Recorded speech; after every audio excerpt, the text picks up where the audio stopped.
ఏరయ్యా ఆయన కనిపించట్లేదు. ఇందాక ఇక్కడే ఉన్నారు, ఆటో కూడా కనపడడం లేదు. టీ తాడానికి వెళ్ళి ఉంటారేమో, వచ్చేస్తారు.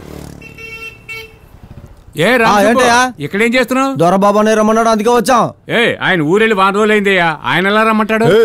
ఏంటయ్యా ఊరికి వెళ్ళాడని చెప్తున్నాడు? ఏమండి ఆయనకి తెలియదు అనుకుంటాను, ఇప్పుడే కదా ఆయన నాతో వచ్చారు. ఏంటి అలా చెప్తున్నావు? ఒక్క నిమిషం ఉండు.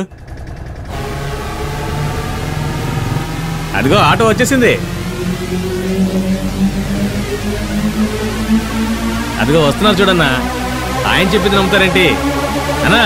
మీరు చెప్పినట్టు రామసుబ్బుని తీసుకొచ్చాను.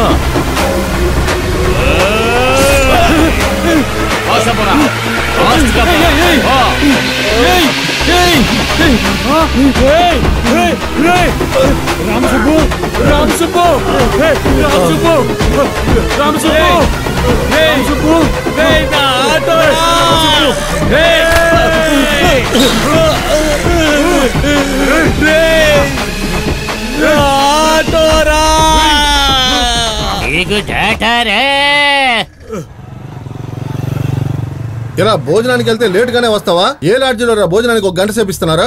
ఇలాగే చేస్తున్నావంటే ఊరికి బయలుదేరాల్సిందే. నార్మల్ గా అడిగితేనే టెన్షన్ అవుతారు, ఇప్పుడు టెన్షన్ లో ఉన్నారు, ఎలా అడగాలో ఏంటో. ఇదిగో 105 రూమ్ క్లీన్ చేయి. ఎవరండి మీరు? ఫ్రెండ్ ఉన్నాడండి. ఓకేరా, వస్తున్నాను రా.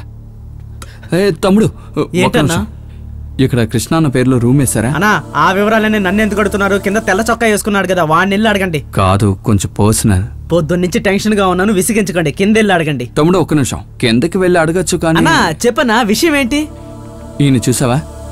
అరే మా సారు ఇక్కడే ఉన్నాడు. నిన్నంతా full drink, KFC chicken, lollipop, tandoori, dum బిర్యానీని నిన్నంతా ఫుల్ గా లాగించాడు. అవును, తన పేరు కృష్ణ కాదు, రమేష్ కదా. రమేష్ అనే పేరు మీద రూమ్ బుక్ చేసుకున్నాడు. అన్ని చోట్ల నా పేరు చూస్ చేసుకుంటున్నాడు. రూమ్ నెంబర్ 102 రూమ్ అన్న. థ్యాంక్స్ తమ్ముడు. అన్న డబ్బులు ఇచ్చేయాలి. ఇదిగో చూసి మెల్లగా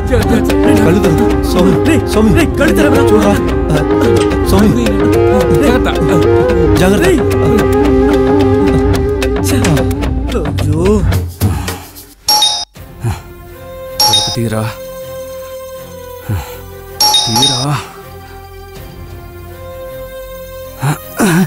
తెరిచే ఉందా? వీడి కోసం టీ తాగడానికి కూడా టైం లేకుండా తిరుగుతుంటే వీడికి KFC bucket chicken, Thalapakatti biryani. ఏడి కనిపించడం లేదు. ఓ సార్ గారు స్నానం చేస్తున్నారా? ప్రాణాలతోటే ఉన్నాడు. మాలతి, మన పెళ్లి జరుగుతుంది. Sir sir sir please sir, ఒక్క నిమిషం. అర్థం కదా, మినిస్టర్ లైన్ లో ఉన్నారు. సార్ ఈ రోజు నువ్వు చచ్చావురా. రారా రారా, పట్టుకున్నాను రే.